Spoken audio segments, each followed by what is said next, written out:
امیہ ابن خلف مکے کے سرداروں میں سے ایک اہم سردار تھا جو کفر اور شرک کا بہت بڑا پیشوا اور اسلام اور مسلمانوں کے حق میں روئے زمین کا ایک بہت بڑا شیطان تھا۔ ایک دن اس کو پتا چلا کہ اس کے کسی غلام نے بتوں کو پوجنے سے انکار کر کے کسی اور کو معبود بنا رکھا ہے۔ اس نے غلام کو فوراً بلا کر یہ پوچھا کہ میں نے سنا ہے کہ تم نے کوئی اور معبود بنا لیا ہے، سچ سچ بتاؤ کہ تم کس کی عبادت کرتے ہو؟ غلام نے کہا کہ محمد صلی اللہ علیہ وآلہ وسلم کے خدا کی۔ امیہ غصے سے لال پیلا ہو گیا اور کہنے لگا کہ محمد کی خدا کی پرستش کرنے کا یہ مطلب ہوا کہ تم ہمارے مقدس بتوں کے دشمن بن گئے ہو۔ سیدھی طرح راہ پہ آ جاؤ ورنہ ذلت کے ساتھ مارے جاؤ گے۔ میں یہ ہرگز برداشت نہیں کر سکتا ہوں کہ تم بتوں کی پوجا کرنے والے کے غلام رہ کر محمد کے خدا کی پرستش کرو۔ وہ غلام جو توحید کا سچے دل سے شیدائی ہو چکا تھا، اس نے بے دھڑک امیہ کو جواب دیا کہ میرے جسم پر تو تمہارا زور چل سکتا ہے، لیکن میں اپنا دل اور اپنی جان محمد صلی اللہ علیہ وآلہ وسلم اور اس کے خدا کے پاس رکھ چکا ہوں۔ اب اللہ کی عبادت ہی میری زندگی کا مقصد ہے اور تمہارے خود سے بنائے ہوئے بتوں کو پوجنا میرے بس کی بات نہیں ہے۔ یہ جواب سن کر امیہ بن خلف غیظ و غضب سے دیوانہ ہو گیا۔ ایک غلام نے اسے بے دھڑک جواب دے دیا تھا۔ اس نے کڑک کر کہا کہ اچھا تو پھر اپنی بے دینی کا مزہ چکھ، دیکھوں گا میں کہ محمد اور اس کا خدا تجھے کیسے بچاتے ہیں۔ امیہ کے تشدد شروع ہو گئے۔ مکہ کی زمین گرمی کے سبب بڑی مشہور تھی۔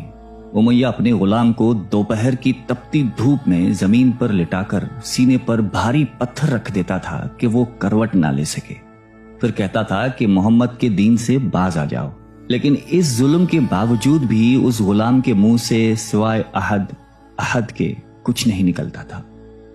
امیہ مزید غضبناک ہو کر اذیتیں مزید بڑھاتا جاتا۔ ایک مرتبہ تو امیہ نے ظلم کی انتہا کر دی۔ پورا ایک دن اور پوری ایک رات غلام کو بھوکا پیاسا رکھا اور تپتی ہوئی ریت پر لٹا کر اسے تڑپنے کا تماشا دیکھ رہا تھا۔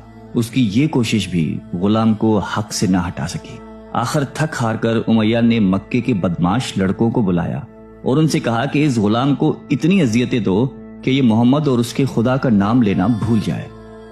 یہ لڑکے امیہ کی خوشی حاصل کرنے کے لیے اس بے بس غلام کو بری طرح مارتے پیٹتے تھے۔ جسم کے کپڑے اتروا کر لوہے کی چادریں پہنا کر تپتی دھوپ میں کھڑا کر دیتے تھے، لیکن غلام کی زبان سے احد کے سوا کچھ نہیں نکلتا تھا۔ اسلام کی راہ میں یہ بے پناہ اذیتیں سہنے والے صحابی کوئی اور نہیں بلکہ حضرت بلال حبشی رضی اللہ تعالیٰ عنہ تھے۔ انہی ظلم و ستم کے دوران ایک دن حضرت ابو بکر صدیق رضی اللہ تعالیٰ عنہ کا ادھر سے گزر ہوا۔ آپ رضی اللہ تعالیٰ عنہ نے امیہ سے فرمایا کہ اے امیہ، اس بےکس اور مظلوم پر اتنے ظلم و ستم نہ کر، اس نے تمہارا کیا بگاڑا ہے؟ وہ خدائے واحد کی عبادت کرتا ہے، اگر تو اس پر احسان کرے تو یہ احسان آخرت میں تیرے کام آئے گا۔ اس پر امیہ نے نہایت حقارت سے کہا کہ میں تمہاری اس خیالی آخرت کے دن کو نہیں مانتا، جو میرے دل میں آئے گا میں تو وہی کروں گا۔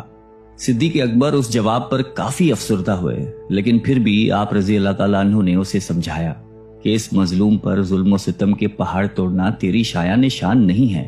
جس پر امیہ نے تنگ آ کر کہا کہ اگر تم اس کے اتنے ہمدرد ہو تو اسے خرید کیوں نہیں لیتے؟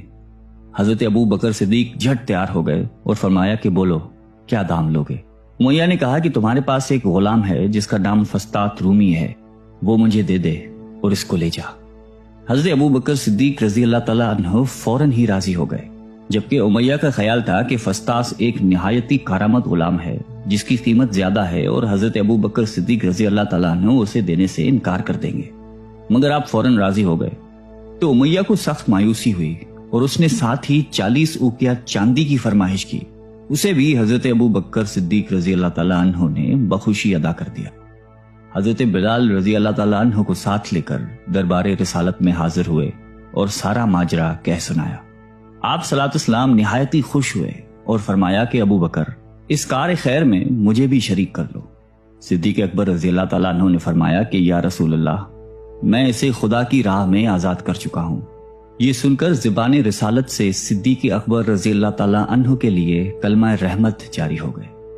حضرت بلال رضی اللہ تعالیٰ عنہ نے اس غلامی میں 28 سال گزار دیے، لیکن آپ چونکہ نہایتی نیک اور پاکیزہ طبیعت کے تھے، لہذا جب حضرت صلی اللہ علیہ وآلہ وسلم نے دعوت توحید دی تو آپ نے فوراً اسے قبول کر لیا، اور یوں آپ سابقون الاولون کے مقدس جماعت میں شامل ہو گئے۔ رہائی پانے کے بعد حضرت بلال ہمیشہ آپ صلی اللہ علیہ وآلہ وسلم کی خدمت میں حاضر رہتے تھے اور دل و جان سے نبی پاک صلی اللہ علیہ وآلہ وسلم کی خدمت بجا لاتے۔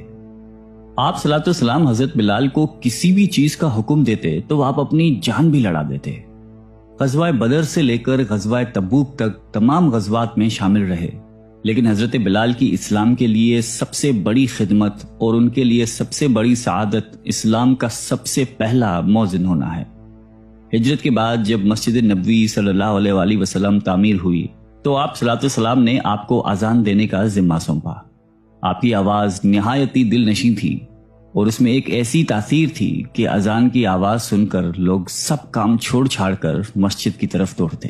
8 ہجری میں جب مکہ فتح ہوا تو کعبے کو بتوں سے پاک کرنے کے بعد آپ صلی اللہ علیہ وسلم نے حضرت بلال سے فرمایا کہ اے بلال، کعبے کی چھت پر کھڑے ہو کر اذان دو، اور یہ مبارک سلسلہ حضور صلی اللہ علیہ وآلہ وسلم کی حیات مبارکہ تک اسی محبت اور عقیدت کے ساتھ جاری رہا۔ لیکن 11 ہجری میں جب آپ صلی اللہ علیہ وسلم نے سفر آخرت اختیار کر لیا تو اس عاشق رسول صلی اللہ علیہ وآلہ وسلم پر غم کا پہاڑ ٹوٹ پڑا، اور مدینے میں رہنا اب آپ کے لیے دشوار ہو گیا۔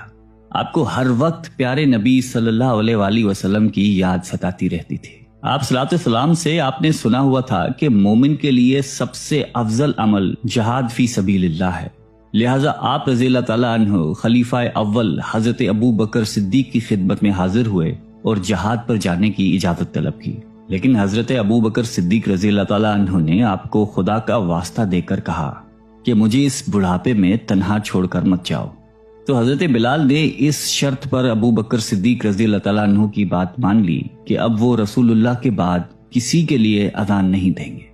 حضرت ابو بکر صدیق رضی اللہ تعالیٰ عنہ نے ان کی یہ بات مان لی، لیکن آپ کے دور خلافت کے بعد خلیفہ دوم حضرت فاروق اعظم رضی اللہ تعالیٰ عنہ کے دور میں بھی جب بیت المقدس کی تسخیر کے لیے شام جانا پڑا تو وہاں عیسائیوں سے صلح نامہ طے پانے کے بعد حضرت عمر فاروق رضی اللہ تعالیٰ عنہ نے ایک خطبہ دیا اور حضرت بلال سے درخواست کی کہ آج جبکہ قبلہ اول پر توحید کا پرچم لہرا دیا ہے تو اس با عظمت موقع پر اگر آپ اذان دیں تو ہم آپ کے مشکور رہیں گے۔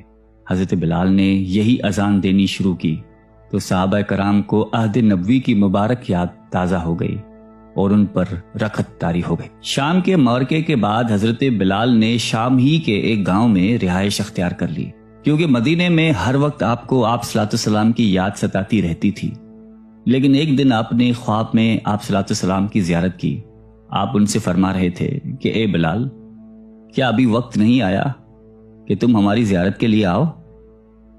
اس خواب نے آپ کو بہت تڑپا دیا اور آپ بیتاب ہو کر فوراً مدینے روانہ ہوئے۔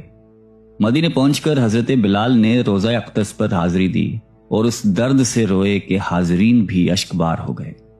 وہیں حضرت امام حسن رضی اللہ تعالیٰ عنہ اور حضرت حسین رضی اللہ تعالیٰ عنہ بھی موجود تھے۔ نانا کے پیارے نواسوں کو آپ نے اپنے ساتھ چمٹایا اور بے تحاشا چومنے لگے۔ حضرت حسن رضی اللہ تعالیٰ عنہ اور حسین رضی اللہ تعالیٰ عنہ نے آپ سے اذان فجر کی فرمائش کی، بھلا اس میں رد کرنے کی کہاں گنجائش تھی۔ اگلے دن جب فجر کا وقت ہوا تو آپ نے اذان دینی شروع کی۔ لوگوں کی عہد رسالت کی یاد تازہ ہو گئی اور لوگ اس طرح روتے ہوئے مسجد کی جانب چلنے لگے جیسے کہ نبی پاک صلی اللہ علیہ وآلہ وسلم کا دور واپس آ گیا ہو۔ ایسا دردناک منظر اس کے علاوہ کبھی دیکھنے میں نہیں آیا۔ حضرت بلال حبشی رضی اللہ تعالیٰ عنہ نے 60 سال کی عمر میں وفات پائی۔ آپ کا مزار دمشق میں ہے۔ آپ کو دربار رسالت میں خاص مقام حاصل تھا۔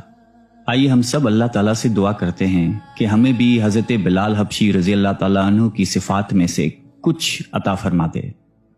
آمین۔